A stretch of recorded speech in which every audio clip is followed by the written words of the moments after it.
Assalamualaikum warahmatullahi wabarakatuh.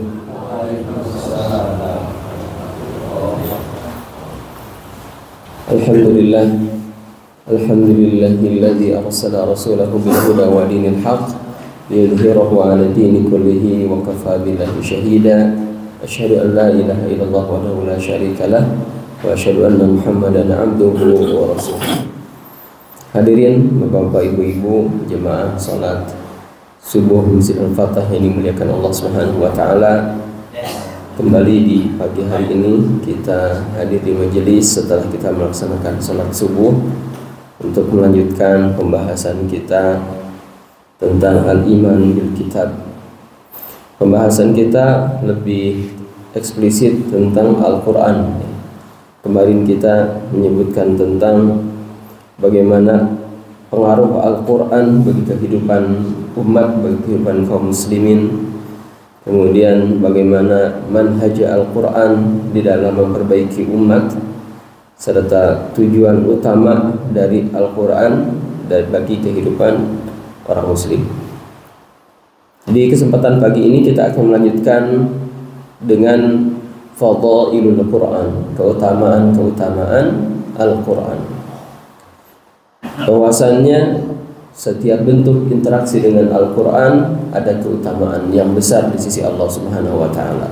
Entah itu mendengarkan Al-Quran, belajar dan mengajarkan Al-Quran, membaca Al-Quran, menghafalkan Al-Quran, atau mengamalkan Al-Quran. Kita akan memulai dengan keutamaan mendengar Al-Quran, keutamaan menyimak bacaan Al-Quran. Yang pertama, bahwasannya menyimak pembacaan Al-Quran menjadi sebab datangnya rahmat Allah Subhanahu wa ta'ala. Sebagaimana Allah Subhanahu wa ta'ala berfirman, ya, fa idza quri'a al-Qur'an fastami'u lahu wa ansitu la'allakum turhamun. Maka apabila dibacakan Al-Quran, fastami'u lah, maka simaklah ia, simak pembacaannya, wa ansitu, dan diamlah. Jadi ada ketika mendengar Al-Quran, ketika Al-Quran dibacakan adalah fasma'u wa ansitu, mendengar, ya, menyimak dan diam. La'allakum turhamun, supaya kalian mendapatkan rahmat. Ya, jadi menyimak bacaan Al-Quran menjadi sebab datangnya rahmat Allah Subhanahu wa ta'ala, yaitu ketika adabnya, ya, dilakukan, yaitu menyimak, ya, ketika menyimak, ya. Ada menyimak, ada mendengar. Kalau mendengar, ya sekedar dengar saja, ya. Dia mendengar tetapi fokus dengan yang lain di luar apa yang ia dengar, dengan urusan-urusan yang lain. Adapun menyimak, emang betul-betul mendengar, bahasa Sundanya ngaregepkeun gitu, ya. Lalu kemudian mengambil faidah, mengambil manfaat dari apa yang ia dengar. Berkaitan dengan Al-Quran, berarti dia mendengarkan dengan baik-baik pembacaan Al-Quran dan mengambil petunjuk darinya, ya, mengambil petunjuk darinya. Hanya saja karena Al-Quran ini berbahasa Arab, sementara kita, ya, tidak semuanya faham bahasa Arab, ya. Kadang faidahnya tidak didapat, atau kurang, ya, kurang atau bahkan tidak dapat sama sekali. Tetapi dengan menyimak, ya, ragapkan, kemudian berharap mendapatkan rahmat dari Allah Subhanahu wa ta'ala dengan menyimaknya, sebagaimana dijelaskan oleh para ulama, insyaallah dia akan mendapatkan rahmat itu, ya. Menyimak kemudian mendengar. Lalu mendengar bagaimana? Apakah mendengar atau menyimak pembacaan Al-Quran secara langsung atau segala bentuk bacaan, ya, misalnya dari MP3, ya, MP3, ya, dari TIFF atau TV atau video. Apakah semua itu? Sebagaimana dijelaskan oleh para ulama, iya semuanya, ya, semuanya. Oleh sebab itu, ya, para ulama tidak menyukai kalau bacaan Al-Quran dijadikan sebagai teman melakukan aktivitas, hanya sekedar teman aja, atau bahkan sebagai teman pengantar tidur.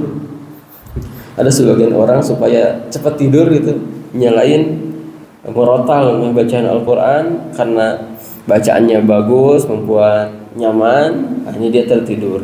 Hingga kemudian dia tertidur dan diiringi dengan bacaan Al-Quran. Ya, Al-Quran diturunkan bukan untuk itu. Ya.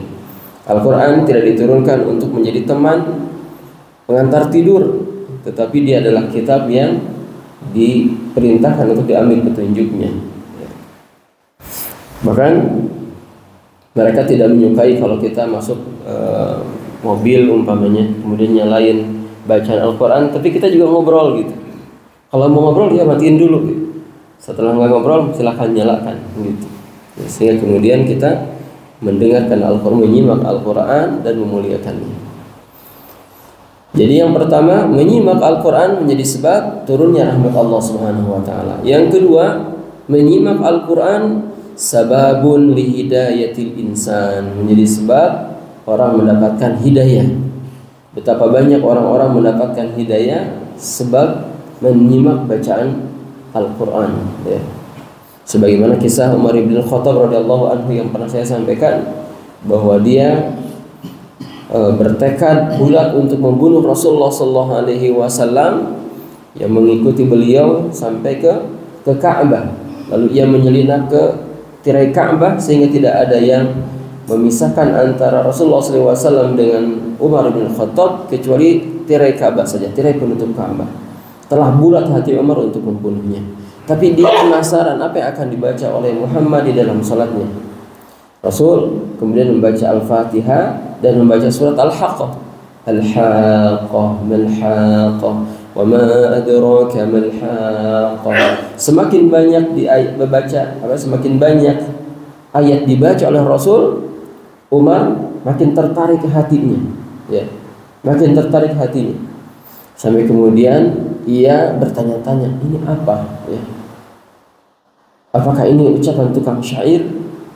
Berkenaan dengan itu, tepat ketika Umar bertanya seperti itu dalam hatinya, Rasulullah SAW sampai kepada bacaan wala biqauli syair. Ini bukan ucapan tukang syair. Qalilan ma tu'minun, tetapi sedikit di antara kalian yang mengimaninya. Kaget Umar, karena apa yang dibaca oleh Nabi itu adalah jawaban bisikan hatinya, ya, pertanyaan dalam hatinya.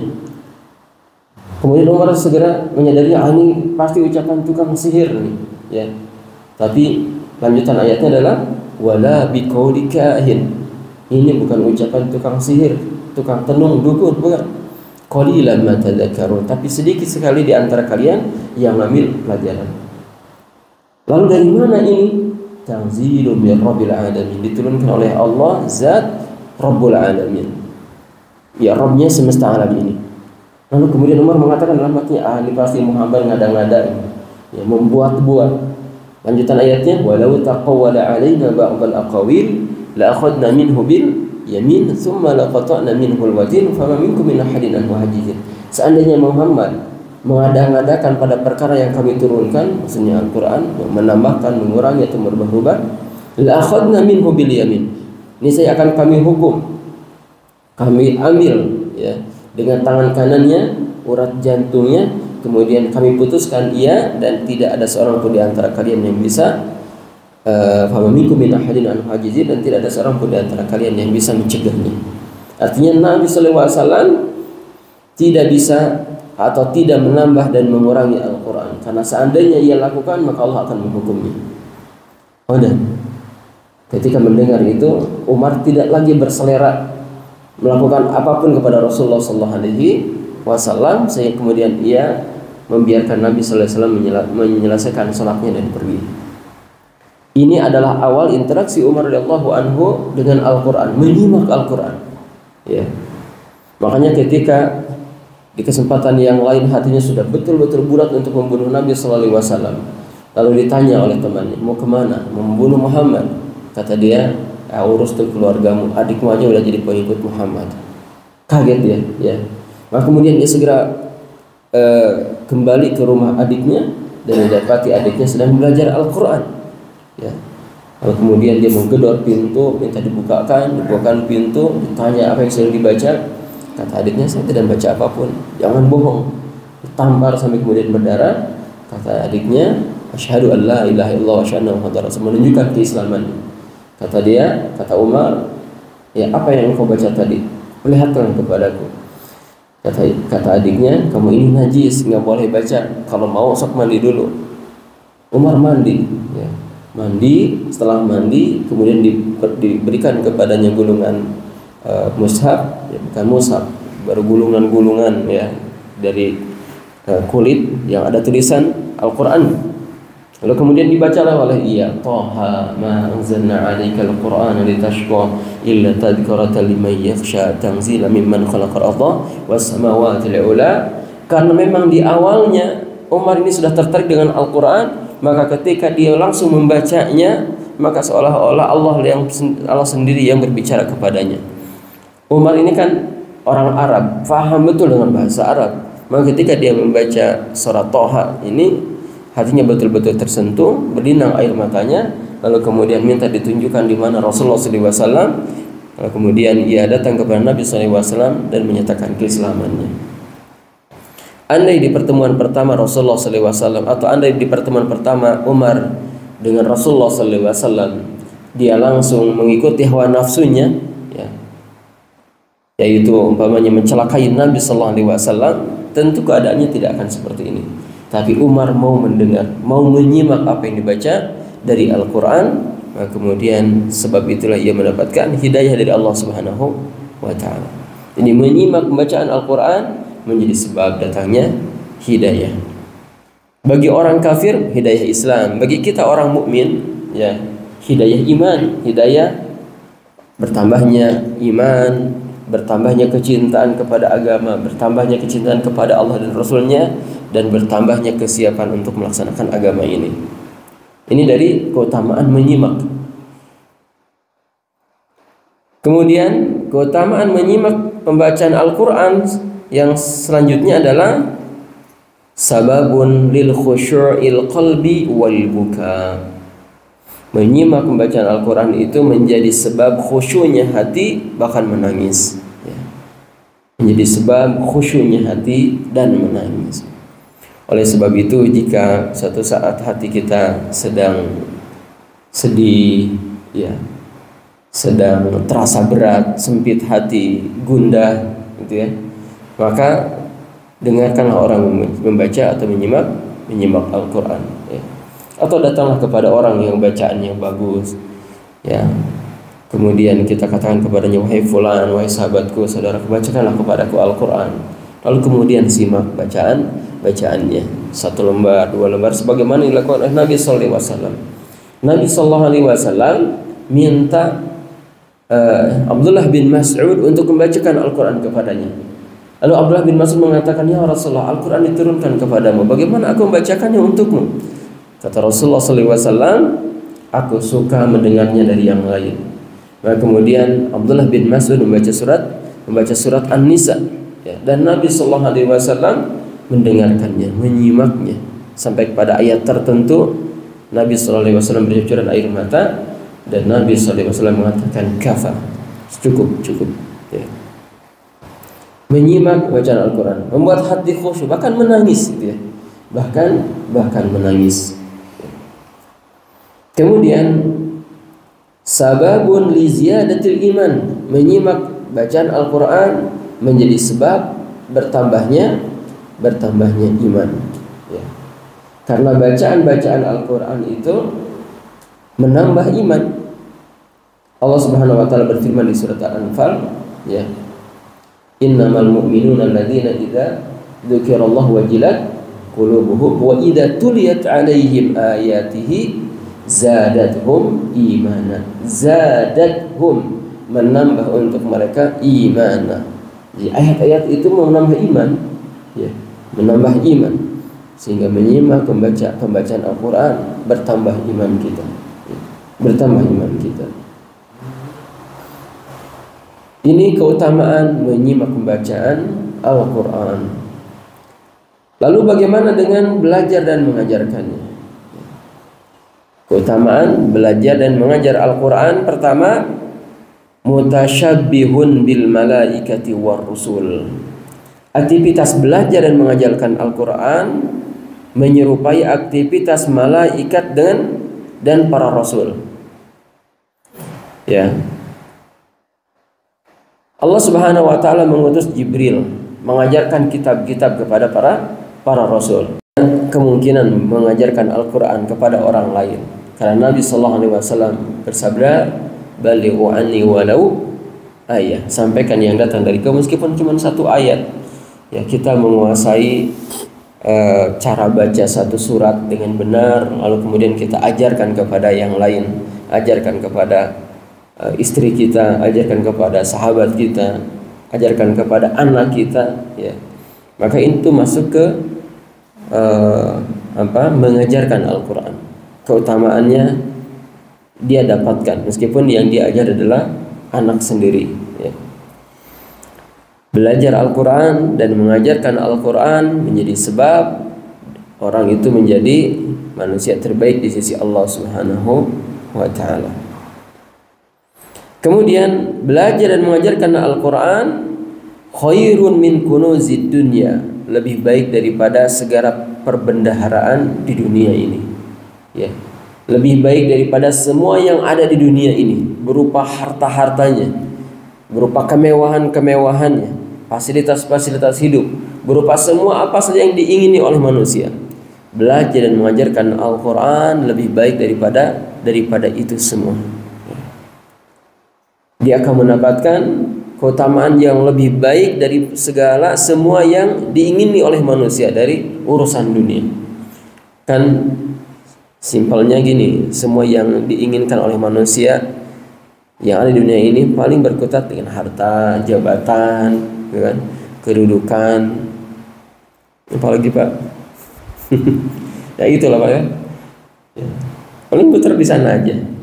Dan itu ya, belajar mengajar Al-Quran lebih baik daripada itu semua, ya. Kemudian al-husulu alal ajri, menyampaikan orang kepada pahala yang banyak. Menyampaikan orang kepada pahala yang banyak. Kita tahu umpamanya membaca Al-Quran itu pahalanya bagi setiap huruf yang dia baca diberi pahala oleh Allah Subhanahu wa taala 10. Maka orang yang mengajarkan Al-Quran, ya, sampai orang itu bisa membaca Al-Quran, ini contoh ya. Sampai orang itu bisa membaca Al-Quran, maka setiap orang yang dia ajar membaca Al-Quran, maka yang bacanya dapat pahala, yang ajarnya juga dapat pahala. Misalnya contoh, saya ngajarin bapak-bapak membaca surat Al-Fatihah yang benar umpamanya. Lalu kemudian bapak-bapak setelah itu tahu bagaimana cara membaca Al-Fatihah yang benar. Al-Fatihah itu ada berapa huruf, Pak? Saya juga belum pernah hitung. Ya, anggap misalnya ada 50 huruf misal ya. Anggap ada 50 huruf. Maka setiap kali bapak-bapak membaca surat Al-Fatihah mendapat pahala berapa tuh? 500. 50 tambah kali 10 500.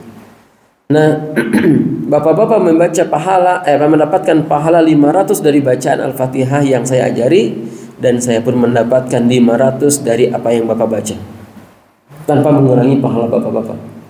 Kalau yang hadir di sini umpamanya 10 orang, semuanya baca surat Al-Fatihah, masing-masing dapat 500 dan saya dapat 5.000. Saya dapat 5.000 padahal saya belum baca ini. Saya belum baca, lalu kemudian saya juga baca. Maka saya mendapatkan 5.500. Besar pahala bagi orang yang mengajarkan kebaikan, mengajarkan Al-Quran, ya. Allah Subhanahu wa ta'ala, Rasulullah SAW bersabda, "Innallaha wa malaikatahu wa ahlas samawat wa ahlal ard hatta hitanun fi hujriha hatta hitanun fi bahriha wa namlatun fi hujriha la yusalluna ila mu'allimin nasil khair." Sesungguhnya Allah, para malaikatnya, penghuni langit dan bumi, sampai ikan yang ada di laut, sampai semut yang ada di lubang-lubangnya, bersolawat kepada orang yang mengajarkan kebaikan. Lalu kebaikan apa yang lebih utama daripada Al-Quran? Maka Al-Quran jelas ada kebaikan, bahkan dia adalah seutama-utama kebaikan. Maka orang yang mengajar Al-Quran mendapatkan salawat dari Allah, salawat dari malaikat, mendapatkan salawat dari penghuni langit, bahkan seluruh makhluk yang ada di bumi ini. Allahu Akbar. Berapa jumlah ikan yang di laut? Banyak, dan semuanya bersalawat kepada orang yang mengajarkan Al-Quran. Bahkan semut-semut yang ada di lubangnya bersalawat. Apa makna salawat malaikat, penduduk langit dan bumi, sampai hewan-hewan gitu kepada orang yang mengajarkan Al-Quran? Salawat mereka adalah doa mereka kepada Allah agar Allah mengampuni dosanya dan merahmatinya. Bapak-bapak ketika mengajarkan Al-Quran didoakan oleh para semut, didoakan oleh para ikan dan hewan-hewan yang lainnya. Mereka mengatakan Allahumma gfir lahu, Allahumma arhamhu, sampai selesai pengajarannya. Keuntungan apalagi yang lebih besar daripada ini, ya. Untung sekali, kita amat sangat beruntung mendapatkan keutamaan yang besar dengan mengajarkan Al-Quran. Ya, jadi belajar dan mengajarkan Al-Quran menyampaikan kita kepada pahala yang banyak, ya. Pahala yang banyak, pahala yang besar. Dan setiap kita tidak ada yang tidak membutuhkan pahala, ya. Kita semua membutuhkan pahala-pahala kebaikan, karena kita yakin itulah yang akan menjadi bekal kita untuk menuju kehidupan akhirat, ya. Sebaik-baik bekal adalah bekal takwa, amal soleh, dan pahala-pahala dari amal soleh itu. Dan kelak di hari kiamat, setiap satu kebaikan dari atau pahala amal soleh itu nilainya lebih baik daripada dunia dan segala isinya, ya. Saking butuhnya di manusia di hari kiamat terhadap pahala, maka nilai satu pahala di hari itu lebih baik daripada dunia dan segala isinya. Sementara bagi orang yang berinteraksi dengan Al-Quran, belajar dan mengajarkan Al-Quran, dia mendapatkan sekian banyak pahala kebaikan, ya. Maka belajar dan mengajarkan Al-Quran menjadi sebab kebahagiaan seseorang dan keselamatannya di kehidupan akhirat. Ini dua dulu Bapak sekalian, keutamaan menyimak dan belajar mengajar Al-Quran. Barangkali ada yang mau ditanyakan, silakan. Enggak. Ini yang Al-Quran disebutkan kan bahwa sesembelihan ahli kitab itu halal bagi kaum muslimin. Apakah yang dimaksud ahli kitab itu berlaku sampai sekarang atau semasa Nabi SAW? Apa yang membuat kita berpikir ahlul kitab di zaman Nabi dengan ahlul kitab zaman sekarang itu berbeda? Apa yang membedakan? Tidak ada. Kalau tidak ada, ya berarti berlaku sampai hari ini. Dalam Al-Quran Allah berfirman, Al-yawma uhilal lakumut thayyibat wa ta'amul ladzina utul kitaba hillul lakum wa ta'amukum hillul lahum. Hari ini Allah Subhanahu wa taala berfirman, hari ini uhillal lakumut thayyibat, dihalalkan bagimu segala yang baik-baik. Wa ta'amul ladzina utul kitaba hillul lakum, dan makanan ahli kitab itu halal bagi kalian. Termasuk ini maksud dengan makanan di sini adalah sembelihan mereka, sebagaimana dijelaskan oleh para ulama dalam tafsirnya. Termasuk sembelihan mereka. Wa ta'amukum hilul lahum, dan demikian juga makanan kalian halal bagi mereka. Apakah ini juga berlaku bagi ahlul kitab hari ini? Iya, berlaku. Jadi sembelihan orang Kristen dan orang Yahudi hari ini halal bagi kita. Ahlul kitab itu Yahudi dan Nasrani, ya. Yahudi dan Nasrani. Kalau kita ragu mereka mengucapkan basmalah atau menyebut Allah Subhanahu wa taala dalam penyembelihannya, maka kita menyebut nama Allah atau mengucapkan basmalah ketika memakannya, itu mencukupi, ya. Tapi yang jelas bahwa sembelihan ahlul kitab itu halal bagi orang-orang muslim, ya. Tapi tidak halal bagi selain mereka. Sembelihan orang Hindu, sembelihan orang Buddha, ya, itu enggak halal. Adapun Yahudi dan Nasrani halal. Ada orang mengatakan, ya soalnya orang Yahudi dan Nasrani hari ini mah mereka menyembahnya bukan lagi kepada Allah, gitu ya. Mereka menyembah kepada Isa, kemudian Yahudi juga tidak menyembah murni kepada Allah Subhanahu wa taala. Bapak sekalian, ayat ini turun, ya. ayat ini turun ketika orang-orang Yahudi dan orang Nasrani memang sudah menyembah ilah-ilah yang lain selain Allah Subhanahu wa taala. Maka di ayat yang lain Allah Subhanahu wa taala menyebutkan tentang keadaan orang Yahudi dan orang Nasrani saat itu. Allah Subhanahu wa taala berfirman, "Wa qalatil yahudu Uzairun ibnullah wa qalatin nasara al-masih ibnullah." Allah mengatakan, orang Yahudi mengatakan Uzair anaknya Allah, orang Kristen mengatakan Isa anaknya Allah. Artinya orang Yahudi dan Nasrani hari itu sudah menyekutukan Allah Subhanahu wa taala. Tetapi meskipun demikian Allah tetap katakan makanan mereka halal bagi kalian. Orang Yahudi dan Nasrani yang ada hari itu ketika ayat itu turun sudah dalam keadaan menyekutukan Allah Subhanahu wa taala sebagaimana Yahudi dan Nasrani hari ini. Oleh sebab itu, makanan atau sembelihan ahlul kitab halal bagi kita sampai hari ini. Ya, sampai hari ini. Allah taala alam. Tadi Ustaz katakan mendengar, menyimak, mendapatkan rahmat. Yang saya ingin tanyakan, sholat berjamaah, khususnya yang bacaan imam dijakarkan atau dikeraskan. Iya. Nah, apakah kita sebagai makmum mendengarkan, menyimak supaya mendapat rahmat, atau mengikuti, atau bagaimana? Ya. Ketika imam membaca Al-Fatihah dan setelahnya, apa yang dilakukan oleh makmum? Ketika imam membaca surat Al-Fatihah, semuanya menyimak, tidak melakukan atau tidak membaca bacaan apapun dan tidak mengikutinya. Ya, tidak mengikutinya. Meskipun tidak ada suaranya, meskipun dia sekadar menggerakkan bibirnya. Misalnya ketika imam membaca Alhamdulillahirabbil alamin, dia juga mengikuti tapi gerakan bibir saja. Enggak. Yang diperintahkan adalah fasma'u wa ansitu. Ansitu, diam.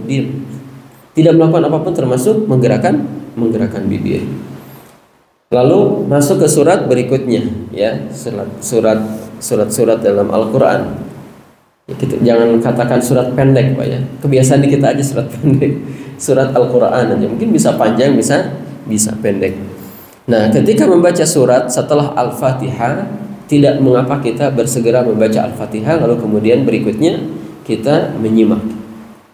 Jadi ketika imam ghairil maghdubi 'alaihim waladdallin, amin. Karena kita belum baca Al-Fatihah, maka baca Al-Fatihah segera. Setelah baca Al-Fatihah, kita kemudian melanjutkan dengan menyimak bacaan imam. Ya. Dan ini adalah pendapat jumhur ulama berkaitan dengan ini pembahasannya pada bab membaca Al-Fatihah di dalam salat berjamaah, gitu ya. Loh, bukankah harus menyimak? Bukankah harus menyimak bacaan orang, terutama imam ketika dalam salat? Tapi kenapa kita baca Al-Fatihah juga? Jelaskan oleh para ulama bahwa bacaan setelah surat Al-Fatihah itu hukumnya sunnah. Adapun membaca Al-Fatihah di dalam salat hukumnya wajib. Berdasarkan sabda Nabi sallallahu alaihi wasallam, la salata liman lam yaqra bi Fatihatil Kitab. Enggak ada salat. Artinya salatnya enggak sah bagi yang tidak membaca Al-Fatihah. Nah, karena membaca Al-Fatihah itu wajib, sementara surat setelah Al-Fatihah yang dibaca imam itu sunnah, maka yang wajib diutamakan daripada yang sunnah. Kita baca dulu Al-Fatihah, setelah itu selebihnya kita menyimak bacaan imam. Demikian juga bacaan imam di surat selain Al-Fatihah. Kita hafal umpamanya dan kita bahkan menyukai surat yang dibaca oleh imam, lalu kemudian kita mengikuti, enggak boleh itu. Ya, diam saja menyimak. Ya, diam menyimak. Setelah baca Al-Fatihah, kita diam dan menyimak. Tidak ada aktivitas, ya, antara bacaan imam itu Al-Fatihah dan surat-surat selain kita membaca surat Al-Fatihah saja. Setelah itu enggak ada. Selebihnya adalah menyimak dan diam. Allahu a'lam. Gitu, Pak.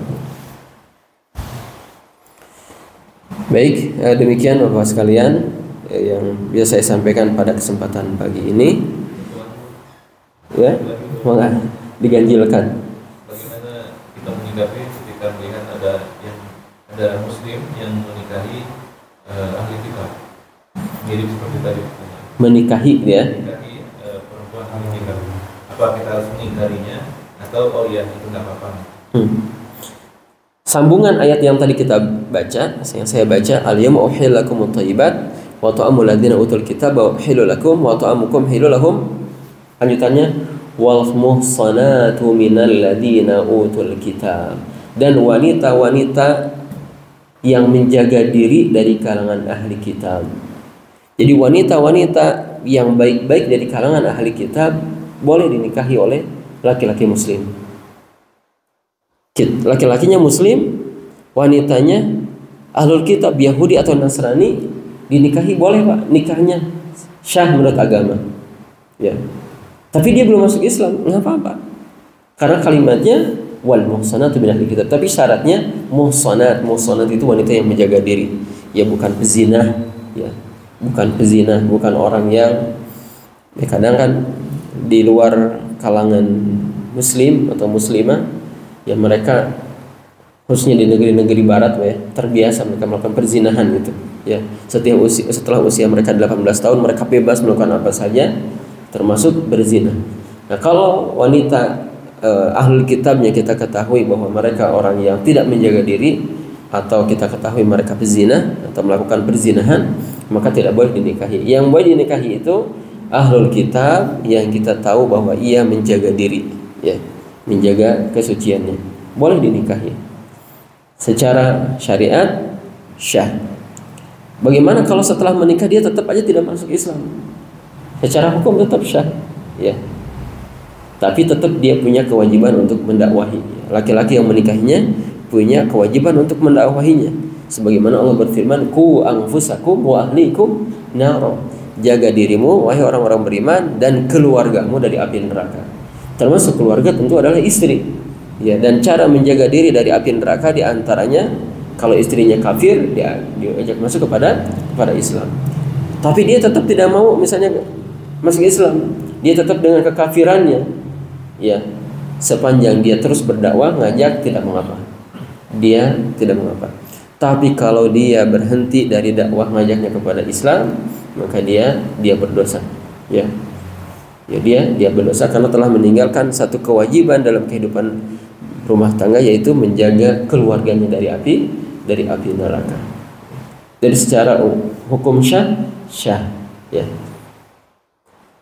Tapi hukum positif melarang Pak ya? Nggak boleh. Di Indonesia ya, maksudnya di Indonesia melarang. Tentu ada kemaslahatan lain yang harus dipertimbangkan juga. Iya, kalau juga kan melarang seorang muslim menikahi wanita musyrik. Beda antara ahli kitab dengan musyrik ya, beda dengan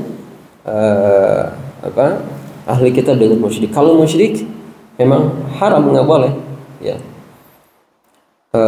Wala tankihul musyrikati hatta tu'min, janganlah kalian menikahi wanita-wanita musyrikah sampai mereka beriman. Walau ammatum mu'minatun khairum min walau apa? Gimana Pak? Walau amatum mu'minatun khairum min musyrikatin walau a'jabatkum, kan itu.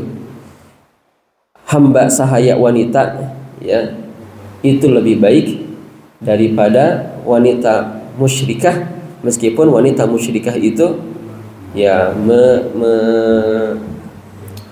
menarik hatimu gitu ya, lebih cantik, lebih apalah gitu ya, tetapi karena kesyirikannya ya membuat dia tidak lebih baik daripada hamba sahaya wanita. Beda antara ahli kitab musyrik. Musyrik itu ya seperti Hindu, Buddha ya. Menjadikan Tuhan Yesus atau Uzair Tuhan itu bukan syirik. Ini adalah pendapat Ibnu Abbas, betul Pak. Ibnu Abbas mengatakan kesyirikan apa yang lebih dahsyat daripada ini, kan itu ya. Kesyirikan apa yang lebih dahsyat daripada menjadikan Allah Subhanahu wa taala punya anak. Ya, ini pendapat Ibnu Abbas radhiyallahu anhu ya. Jadi pendapat beliau ini menyendiri bahwa dia mengatakan tetap haram dinikahi ahlul kitab itu karena sama-sama melakukan kesyirikan. Tapi jumhur ulama mengatakan bahwa sebagaimana teks ayat menyebutkan bahwa ahlul kitab itu boleh dinikahi wanitanya, dan ayat yang lain juga menyebutkan tentang kesyirikannya, maka dia tetap boleh dinikahi, ya. Boleh dinikahi. Ini pendapat jumhur ulama, sebagian besar ulama.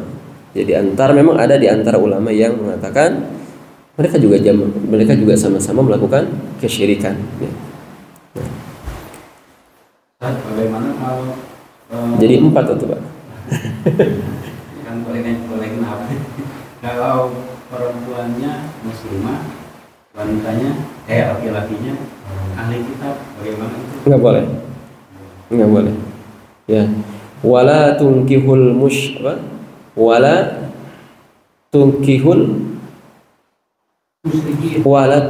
musyrikina hatta tu'minu. Ya.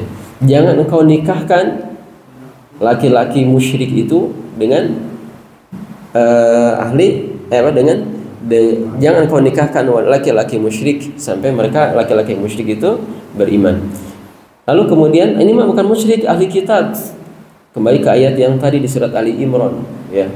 Yang Allah Subhanahu wa taala perbolehkan itu wanita-wanita ahli kitab, adapun laki-lakinya tidak boleh.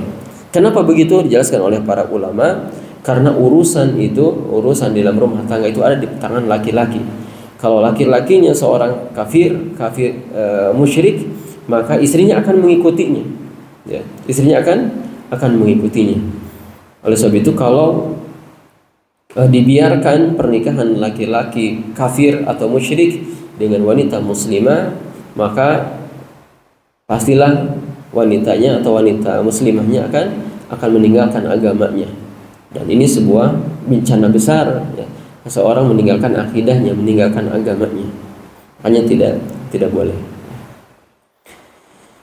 Demikian kita cukupkan. Subhanallah bihamdik, asyhadu an la ilaha illa anta, astaghfiruka wa atubu ilaik. Wa sallallahu ala Muhammadin wa ala alihi wa sahbihi wasallam. Assalamualaikum warahmatullahi wabarakatuh.